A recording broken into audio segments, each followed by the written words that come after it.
So the bottom of this cabinet was damaged. It's all wavy. So we're going to pull this out, put in a new cabinet. It's a little bit tiny, different measurement. We're going to have to probably remove some of this grout just to get the thing in. And the one he ordered has drawers. Look at this. The drawer's going to hit. The drawer's going to hit. So I got to go see if they have an angle connection that goes up. If not, we'll have to cut the back of the drawer out. That's the only logical way to do it. So we pulled the top off. Nothing's wrong with that other than the bottom. And then the leak occurred up here in the toilet, up by the supply line, I think.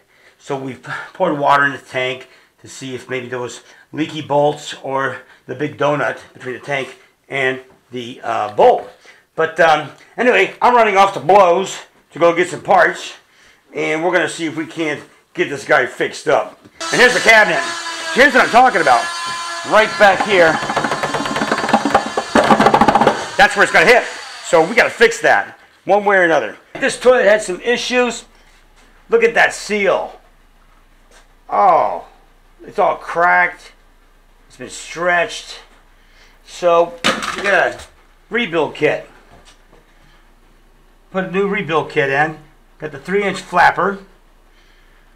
And have you tested it? Yeah, it's fine. Okay. Yeah, that's what caused all the damage. This is the new vanity, and we had to cut the back out to get the plumbing through. And look at this, we got lucky. It doesn't hit. So yeah, we got lucky. Alrighty. Now I'm gonna put the top on. Okay, so he's just hooked up the plumbing.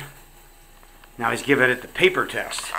And the paper test is you get some white toilet paper and you touch every connection and even under the pipes. Usually you start up high, work your way down low, and you look for drops. So if there's any leaks that occur, you'll be able to find them with the paper test. Yeah, it's still running. It's good? Yep. Alright, perfect. Alright, we need a paint sample. This looks like semi-gloss. Doesn't look like an eggshell. Anyway, this is how you get a paint sample. You go behind the door, nobody's going to see it. You cut like 1.5 inches by 1.5 inches piece. Now I'm only going to grab the paper of the drywall. And then we're going to fill that in or refasten this. And then you get under it like this, pull that paper up, see? And that's how you get your sample. Alright. They can shoot this. They got a laser. See? That's all you really need right there. But okay, so while I'm thinking about it, we met this customer a long time ago, 2-3 years ago.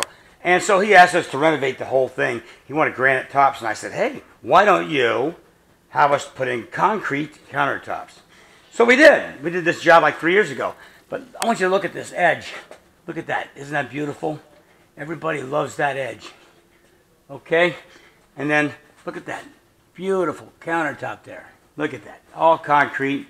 And I've got another video I'm probably going to post about how to do these concrete countertops. But the one I'm going to post doesn't show you how to do these edges. Okay, so we put in the backsplash for them.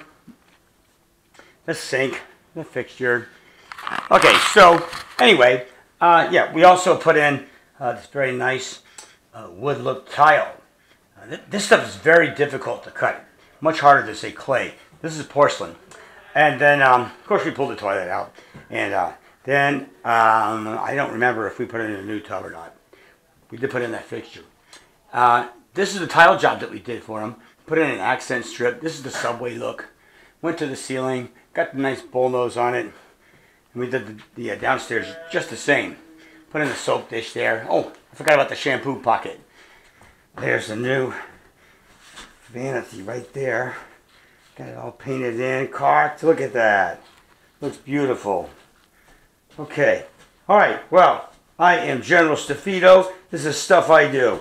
If you like what you see, hit the subscribe button. Tell your friends about it too. Hit that like button. Over and out.